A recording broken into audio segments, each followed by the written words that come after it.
Assalamualaikum warahmatullahi wabarakatuh. Di sini kami akan mempresentasikan hasil kerja final project kami untuk mata kuliah kecerdasan buatan dengan judul Catur Jawa menggunakan algoritma Minimax. Di sini kami beranggotakan Laude Muhammad Aldin, NIM 19112807 dan Vidya Gindes Prihartiningsi NIM 19112813.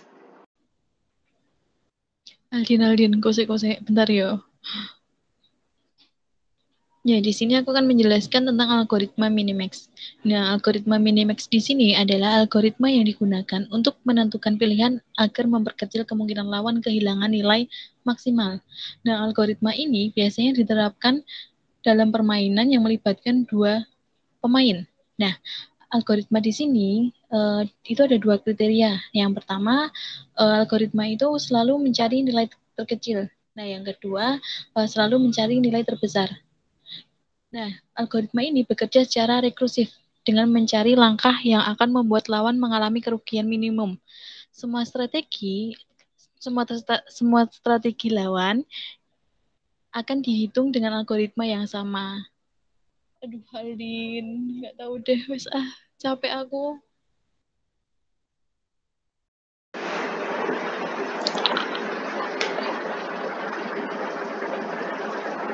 Perkenalkan, nama saya Laude Muhammad Aldin, NIM 19112807. Jadi di sini saya akan menjelaskan tentang algoritma.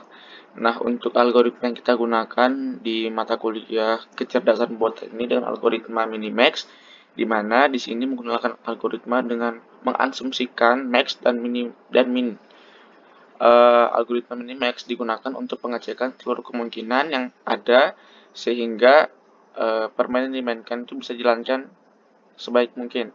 Contoh aja, di sini kita punya pohon pencarian permainan, di mana untuk nilai max-nya sendiri sini itu ada 3, 10, 4, 5, 6, dan 7. Di sini kita ngambil minimal, kalau misalnya minimalnya 3, kita ngambil 3, dan kalau misalnya minimalnya 4, kita ngambil 4, dan di sini kalau misalnya nilai minimal kita cari, itu kita ngambilnya 5. Nah, untuk akhirnya kita dapat ngambil max dari minimal antara 3, 4, dan 5, yaitu 5.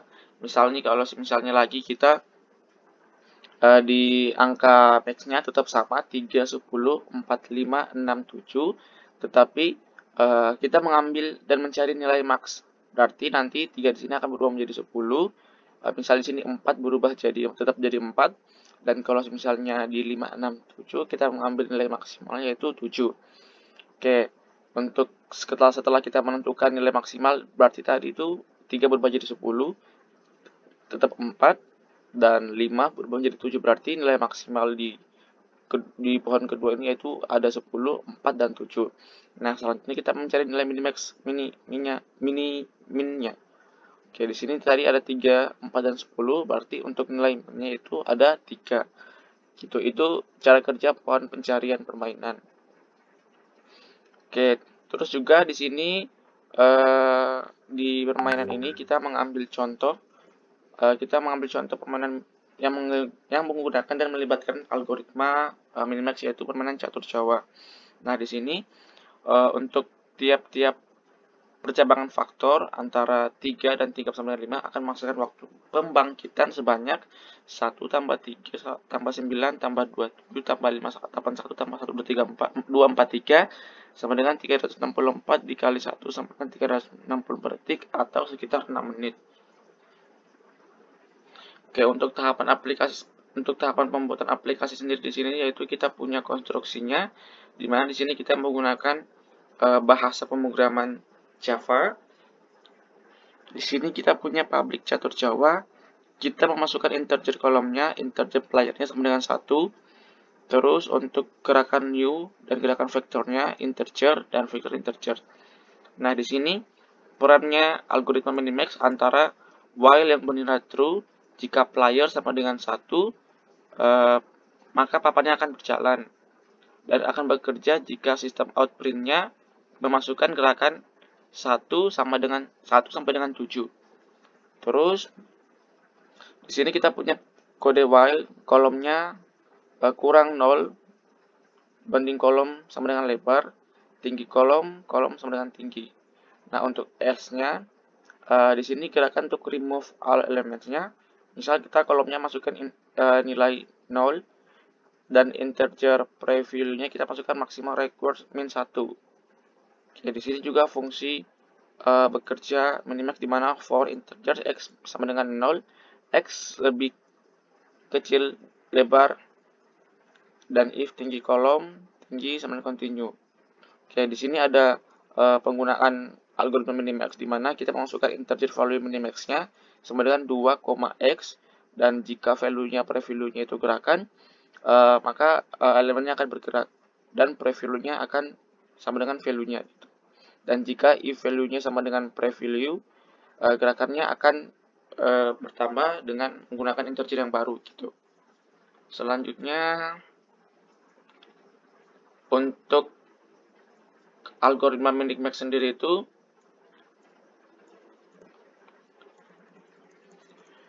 untuk algoritma minimaxnya sendiri kita menggunakan integer minimax sama integer player, integer kolom. Jadi kita menambahkan integer playernya antara 1 atau 2 dan integer kolomnya. Nah, misalnya integer value-nya kita masukkan sama dengan 0 jika tinggi kolomnya sama dengan lebih besar dari tinggi, maka itu akan kembali ke value 0. Dan untuk record depth-nya itu kita menggunakan plus. Jadi ini berulang ya. Jadi ketika kita memasukkan nilai baru lagi dengan value 0, maka akan tetap kembali jika itu terulang. Oke, di sini if for in arrow sama dengan 0. Nah, jika player 2, value-nya maksimal record plus 1 record depth, else value max record min 1 plus record depth, dan if record depth sama dengan max record dan value sama dengan 0. For integer sama dengan 0, x-nya lebih kecil lebar plus. Jadi di sini ketika kita memasukkan integer dan misal playernya ada 1 atau 2 menggerakkan caturnya, maka itu akan berganti lagi dan terulang kembali ke player selanjutnya gitu. Selanjutnya untuk fungsi for in arrow di sini tuh ini kita memasukkan integer number dan player.